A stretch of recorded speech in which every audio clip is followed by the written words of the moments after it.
ایمان اسی کا نام ہے، اللہ کے نبی پر اعتماد کر کے اللہ کے نبی کی تمام باتوں پر ایمان لے آنا، یقین کر لینا، اعتماد کر لینا، اور اسے حق سچ مان لینا کہ اللہ ہے، دیکھا کوئی نہیں ہے لیکن اللہ کے نبی نے بتایا ہے، ایمان ہے۔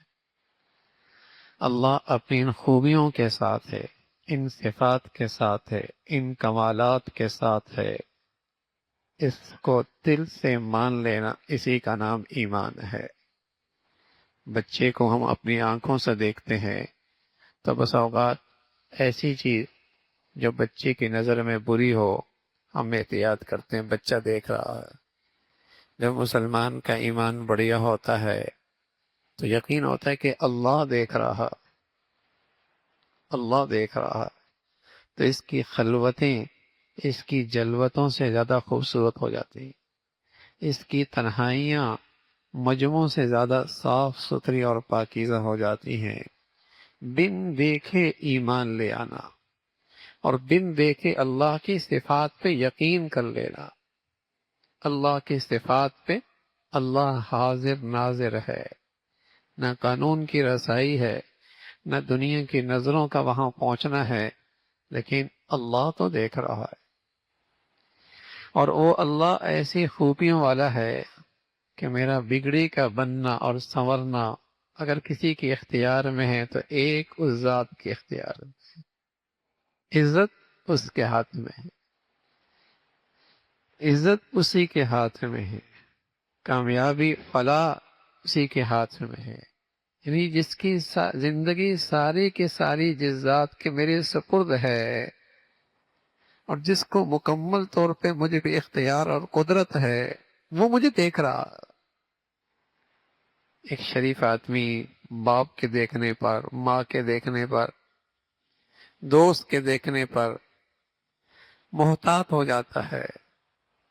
کسی درجے ان شخصیات کی اہمیت ہوتی ہے نا، اور جس کو اللہ کی عظمت نصیب ہو جائے، اللہ کی بڑائی نصیب ہو جائے، تو یہ انہی طبیعتوں کے اندر انقلاب آتا ہے، اور انہی طبیعتوں کے اندر پاکیزگی اور طہارت آتی ہے، جو بن دیکھے اللہ سے ڈرتے ہیں،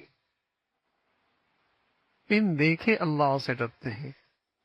قانون کو تو دیکھ کے ڈرتا ہے، لوگوں کو تو دیکھ کے ڈرتا ہے، زمانے اور سوسائٹی سے دیکھ کے ڈرتا ہے۔ آج انسان لوگوں سے ڈرتا ہے، اللہ سے نہیں ڈرتا۔ لوگ کیا کہیں گے، زمانہ کیا کہے گا، دنیا کیا کہے گی، بہت ساری چیزیں صرف اس لیے چھوڑتا ہے کہ لوگ کیا کہیں گے۔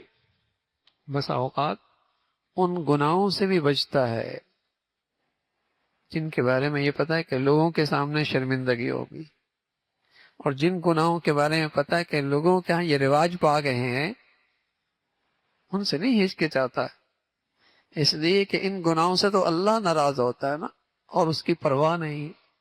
ان گناہوں سے ڈرتا ہے جن سے لوگوں کے سامنے شرمندگی ہو، لوگ کیا کہیں۔